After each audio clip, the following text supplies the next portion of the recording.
Okay, here's the thing.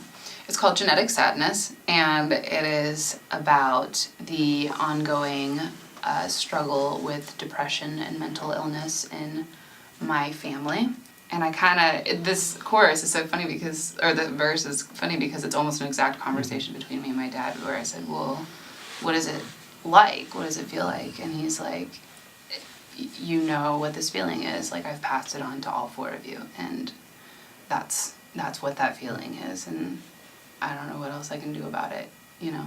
And it was just this really weird moment between my dad and I, that we sort of just like broke the unsaid and talked about this monster that lurks and that he feels responsible for whenever he sees it in all of us.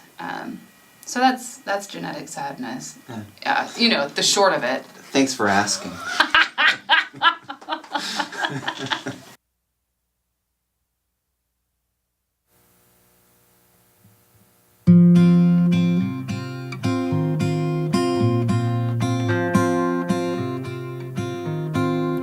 When did it start? It's always been there, you said. What does it look like?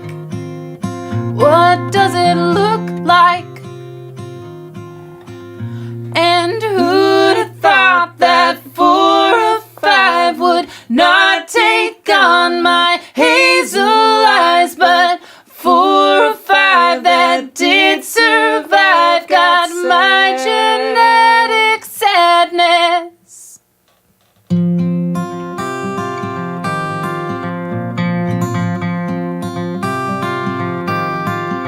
When did it start? It's always been there. What does it look like? What does it look like?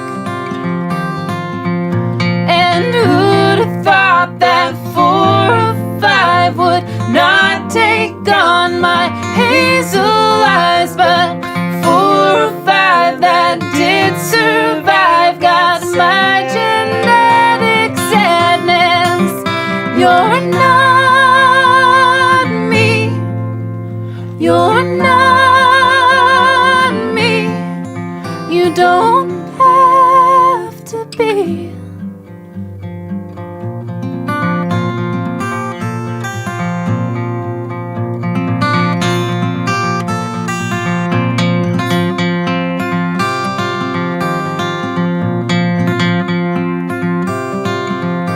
She says it's always been there. She knows when it starts. And when it looks like I'm turning blue, she says it's the color of blind. And who'd have thought that 4 or 5 would be taking on her rich brown eyes, but 4 or 5 that did survive got my inherent sadness.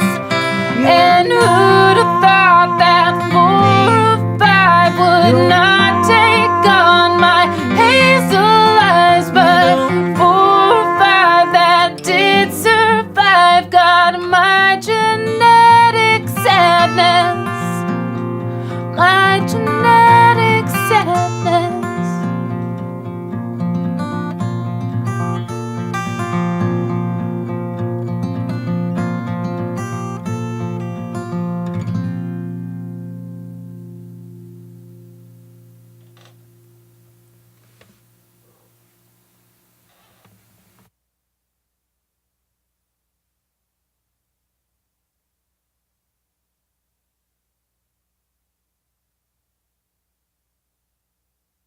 She got sprayed by a skunk this week, and I washed her, but I forgot to wash her collar, so her collar just smells like skunk. But the rest of her is completely skunk-free. Right, Butter? She also got hit by a truck on tour, but she's okay now.